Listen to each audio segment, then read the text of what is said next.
প্রথমত আহ, এটা যেভাবে যাচ্ছে এটা কোনো শাস্তি বা এরকম কিছু না।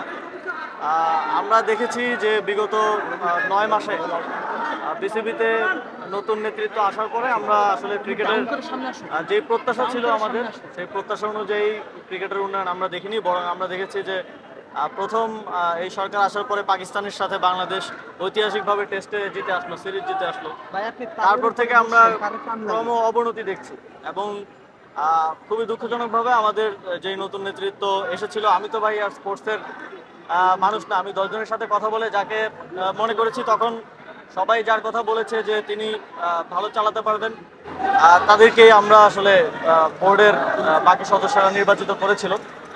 কিন্তু বিগত সময়ের আমাদের যে অভিজ্ঞতা হয়েছে বিপিএল থেকে শুরু করে সর্বোপরি বাংলাদেশের ক্রিকেটের, আমাদেরকে তো বিচার করতে হবে পারফরমেন্স দিয়ে। সেই পারফরমেন্সটা আসলে আশানুরূপ না। এবং আপনারা দেখেছেন যে কোনো একটা স্পোর্টসের ডেভেলপমেন্ট করতে বা ডেভেলপমেন্টের পথে যেতে বেশি সময় লাগে না। এটা বাফুফে ইতিমধ্যে বাফুফের নতুন নেতৃত্ব প্রমাণ করেছে। যুব ক্রীড়া মন্ত্রণালয় প্রত্যেকটা স্পোর্টসকে আপনারা দেখেছেন যে সহযোগিতা করে আসছে তার সাধ্য মতো। সেটাকে বাফুফে যথাযথভাবে কাজে লাগাতে পেরেছে এবং তারা ফুটবলকে কেন্দ্র করে একটা নতুন উন্মাদনা, নতুন একটা আশার সঞ্চার তৈরি করতে পেরেছে। সেখানে ক্রিকেটের অবস্থাটা দিনে দিনে আরো খারাপের দিকে যাচ্ছে, যেটা আমাদের কিং স্পোর্টস আমরা মনে করি বা বলি। তো সেই জায়গা থেকে বিগত সময়ের পারফরমেন্সকে কেন্দ্র করে এবং বিপিএল এর যে সত্যানুসন্ধান কমিটি ছিল আমাদের, তাদের রিপোর্টে আমরা দেখেছি যে বিপিএল এ অনেকগুলো অনিয়ম এবং দায়িত্ব অবহেলার কারণে বিপিএল এ যে ধরনের পরিস্থিতি সৃষ্টি হয়েছে আপনারাই রিপোর্ট করেছেন। সেগুলোতে মোটামুটি ফারুক ভাইয়ের সংশ্লিষ্টতা পাওয়া গেছে এবং এর বাইরেও আপনারা দেখেছেন যে বিসিবির 9 জন পরিচালকের মধ্যে 8 জনই একটা অনাস্থা প্রস্তাব আমাদের এনএসসি কে পাঠিয়েছে। তো এখানে কোনো টিম হয়নি আসলে। ক্রিকেটে যেমন 11 জন মাঠে খেললে টিম হয়, বিসিবিতেও তো একটা টিম আপের প্রয়োজনীয়তা আছে। বিসিবিতে যারা ফ্যাসিবাদের সময়ের যারা ছিলেন তারা আগেই 5ই আগস্টের পরপরই পালিয়ে গেছেন, আপনারা জানেন। তারপরে বাকি যারা আছেন 8-9 জন ডিরেক্টর আছেন, তারা কেউই আসলে ওনার সাথে কাজ করতে স্বাচ্ছন্দ্য বোধ করছেন না। এই পরিস্থিতিতে আমরা দেখছি যে বাংলাদেশের ক্রিকেটের ক্রম অবনতির কারণে পেছনে এটাও একটা বড় কারণ। সেই জায়গা থেকে বিসিবির আর্জি এবং বাংলাদেশ ক্রিকেটের বর্তমান যেই পরিস্থিতি এবং বিপিএল সংক্রান্ত তথ্য অনুসন্ধান কমিটির যে রিপোর্ট, সবকিছু মিলিয়েই আমরা একটা সিদ্ধান্তে আমাদেরকে আসতে হয়েছে। এবং ফারুক ভাইয়ের সাথেও পার্সোনালি আমি কথা বলেছি যে এটা এমন না যে কোনো দুর্নীতির প্রমাণ পাওয়া গেছে বা এই কারণে আমরা তাকে সরিয়েছি।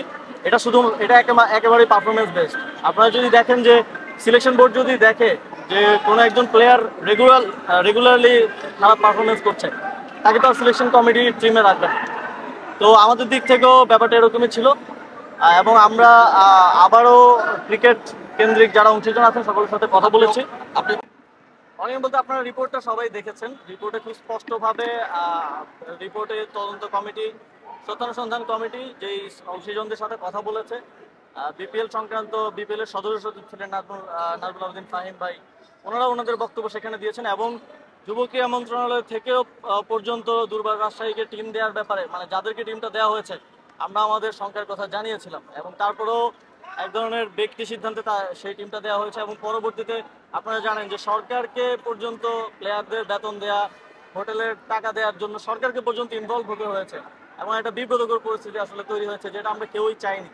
এবং আমাদের সরকার প্রধানের বিপিএল এর ফাইনাল ম্যাচে কিন্তু থাকার কথা, আসার কথা। বিপিএল কেন্দ্রিক এই পরিস্থিতি তৈরি হওয়ার কারণে তাকে আমরা আনতে পারিনি, যেটা আমাদের জন্য, বোর্ডের জন্য একটা লজ্জাজনক পরিস্থিতি সে সময় তৈরি করেছে। রেওয়াজ আপনাকে দেখতে হবে যে এটার মানে সিস্টেমটা কি।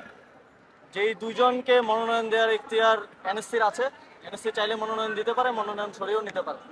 আপনি সেই জায়গা থেকে আমরা মনোনয়ন দিয়েছি।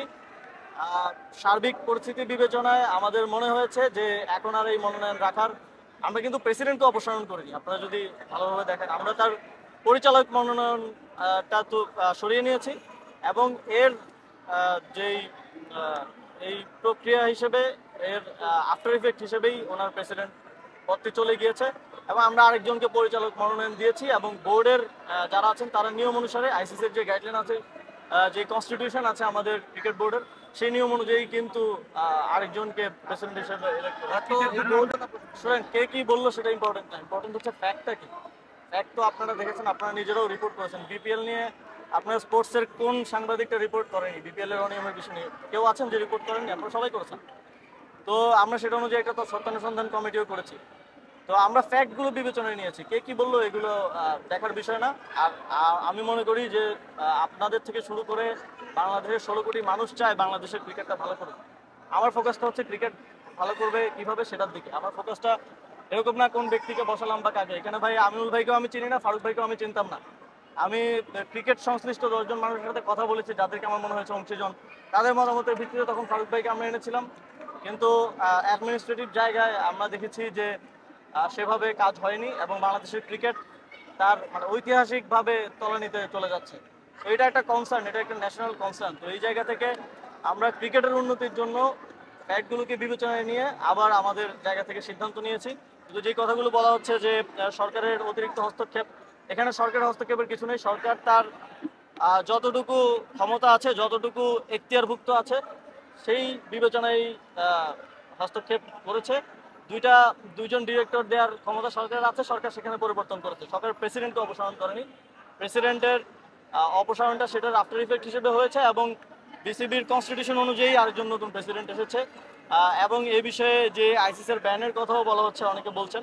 আমাদের আইসিসির সাথেও প্রপারলি যোগাযোগ হয়েছে এবং যিনি এখন প্রেসিডেন্ট এসেছেন তিনি নিজে আইসিসিতে দীর্ঘ সময় ধরে কাজ করে আসছেন। তো কোনো কমিউনিকেশন গ্যাপ আমাদের দিক থেকে নেই এবং আইসিসিও এটাকে সাধুবাদ জানিয়েছেন। বাংলাদেশের বর্তমান যেই ক্রিকেটের অবস্থা সেটা তো আইসিসিরও অজানা নয়। সেই জায়গা থেকে তারও এই সিদ্ধান্তকে বা এই নতুন নেতৃত্বকে স্বাগতম জানিয়েছে। প্রথমত আগামী ইলেকশনের টেন্টেটিভ টাইমটা হচ্ছে অক্টোবর, যতটুকু জানি। তো আমরা কোনো সময়সীমা দেইনি। আমার যেটা কথা হয়েছিল আমিনুল ভাইয়ের সাথে, আমি ওনাকে জাস্ট জানতে চেয়েছিলাম যে আপনি বাংলাদেশের ক্রিকেটের জন্য কাজ করতে চান কিনা।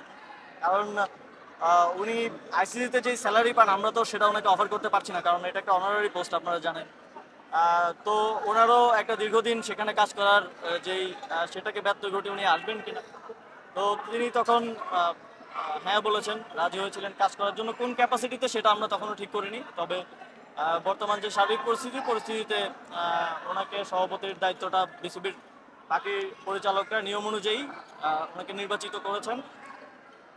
আর প্রথম কোশ্চেন, হ্যাঁ ফারুক ভাইয়ের সাথে আমার যেটা কথা হয়েছিল যখন রিপোর্টটা আমাদের হাতে আসলো এবং 8জন ডিরেক্টরের যেই অনাস্থা প্রস্তাবটা আসলো, আমি উভয় পক্ষকেই বলেছিলাম এটা যথাযথ, এটা গোপন রাখার, যাতে গোপন থাকে। কিন্তু আপনারা তো জানেন স্পোর্টস সেক্টরে আসলে কোনো কিছুই গোপন থাকে না, আপনাদের কাছে চলেই যায়।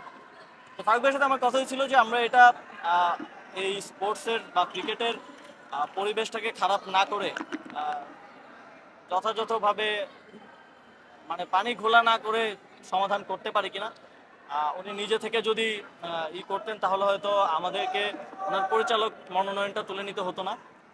তবে যাই হোক, সেটা তো আর সম্ভব হয়নি, যে কারণে আমাদেরকে উদ্যোগটা নিতে হয়েছে।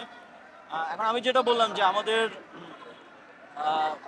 হচ্ছে কোনো একটা প্লেয়ার যদি খারাপ খেলে, আপনি যদি সিলেকশন কমিটিতে থাকেন আপনি তাকে রাখবেন না, এটাই স্বাভাবিক। তো আমাদের সেই সুযোগটাও ছিল নিয়ম অনুযায়ী। আপনারা জানেন যে আমরা এখানে কনস্টিটিউশনের কোনো ব্যত্যয় আমরা ঘটাই নাই, বিসিবির কনস্টিটিউশনের কিংবা আইসিসির গাইডলাইনেরও কোনো ব্যত্যয় আমরা ঘটাই নাই। জোরপূর্বক কাউকে প্রেসিডেন্ট অপসারণ করা হয়নি। আমরা আমাদের মনোনয়নটা প্রত্যাহার করেছি এবং নতুন একজনকে মনোনয়ন দিয়েছি। এটা এনএসসির যেই 2জন ডিরেক্টরের কোটা আছে, এটা যে কোনো সময় এনএসসি চাইলে করতে পারে। হ্যাঁ অবশ্যই, আমরা এটা খুব স্পষ্টভাবে সবাইকে বারবার বলেছি যে আমাদেরকে 2টা রিপোর্ট দিতে হবে। একটা হচ্ছে প্রোগ্রেস রিপোর্ট প্রতি বছর এবং আরেকটা হচ্ছে অডিট রিপোর্ট। এই 2টা রিপোর্ট প্রত্যেকটা ফেডারেশন আমাদেরকে দিতে হবে। আমরা তাদের প্রোগ্রেসটা দেখব এবং কোথায় কোথায় তাহলে একটা যোগাযোগ আমাদের মধ্যে থাকবে যে কোথায় কোথায় সহযোগিতা করলে সরকার আরও ভালো করতে পারে, ফেডারেশন ওই স্পোর্টসটা আরও ভালো করতে পারে। তো এই 2টা জিনিস সবসময় মানদণ্ড থাকবে এবং শুধুমাত্র যে প্লেয়াররা পরিবর্তন হবে সেটা তো না, যে পারফর্ম করতে পারবে না। আমি যদি পারফর্ম করতে না পারি, আমি যদি ব্যর্থ হই, তাহলে আমিও পরিবর্তন হতে পারি।